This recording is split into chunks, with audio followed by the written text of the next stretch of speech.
ما شاء الله تبارك الله forever product alaabtani aad waxay ugu fiican tahay qaybta hormone balance ay aad ugu fiican tahay inay saxdo waxay aad u caawisaa dadka raadinaya inay uurka qaadaan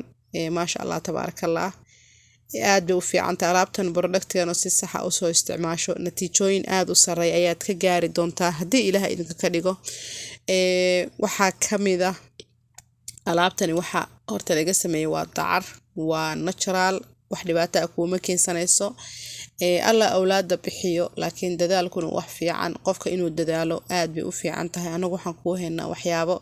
aad ku caawini doona natural ah aan wax kiimika ku jirin ma sha Allah hadii aad si sax ah u soo isticmaashana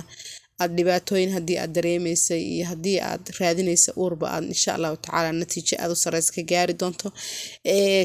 kani muxuu ahaa sharaabka ugu horeeya waxa la dhahaa aloe berry nectar wuxuu aad ugu fiican yahay infekshanada ku dhaca qaybta hoose kaadi mareenka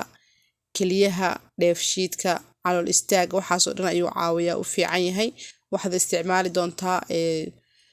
koobka aan meesha ku soo dhigay inta ku jirto subaxdii adigoo afkaaga qaba cab habeenkana cashada ka hor isticmaal hadii ilaa idin ka dhiga cuntada ka hor 30 daqiiqo markaad joogto ayaad cuntada cuni doontaa hadii ilaa idinka ka dhigo sidaa u isticmaal natiijo aad u sareysa ayaad ka gaari doontaa haday noqoto kaliya haday noqoto dheefshiidka haday noqoto yacni calool istaaga haday noqoto kaadi mareenka waxa soo dhayo caawini doonaa hadii ilaa idinka dhigo kaniinigan ku xiga waxa la dhahaa Arctic Sea ama omega 3 waxa laga sameeyay omega 3 waxa way kalluun wuxuu aad ugu fiican yahay xididada wadnaha ayuu sifeeyaa beer subaga boodiga ayuu u fiican yahay aragtida ayuu aad u caawiyaa maskaxda ayuu u fiican yahay dajiyaa skinkana wuu qurxiyaa ma sha Allah waxaad isticmaali doontaa cuntada ka bacdi 2 xabo oo subaxdii ah 2 xabo oo duhurkii ah iyo 2 xabo oo habeenkii ah hadii ilaahay idinka ka dhigo alaabtan si sax ah u soo isticmaasho fitamiinadan aad baad uga dareemi doontaa isbedel aad u sareeya hadii ilaahay idinka ka dhigo kaniiniga ku xiga waxa la dhahaa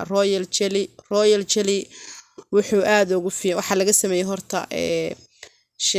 shinida cuntada ee cunto ayaa laga sameeyay ma sha Allah waxay badisaa ay kor u qaadaa ugxanta dumarka qurxinta jirka yareenta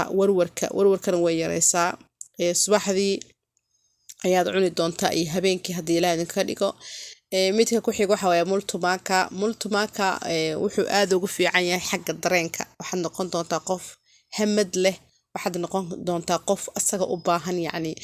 ma noqon doonto qof la soo jiijida hadii ilaahay idinka dhigo waxaad isticmaali doontaa duhurkii 2 xabo iska cun hadii ilaahay idinka dhigo waxaad dareemi doontaa isbedel degdeg insha Allah fertilize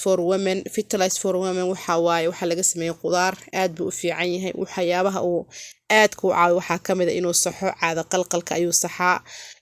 kor u qaadida ugxanta ayuu kor u qaadaa hoos u dhigida gabowgana hoos ayuu u dhigaa ma aragto wuxuu aad ugu fiican yahay habdhiska taranka iyo kaadi mareenka ayuu aad ugu fiican yahay ma sha Allah ugxantana aad buu u kordhiyaa marka fertilize for women waxaad isticmaali doontaa xilliga intaadan hawsha qabanin ama aadan xaajigaaga la kulmin ayaad 2 xabo cunaysaa insha Allah 2 xabo cun hadii ilaahay idinka ka dhigo waliba habeenkii fiican 2 xabo inaa cuntid 1 saac ka hor intaadan xaajigaaga la kulmin insha Allah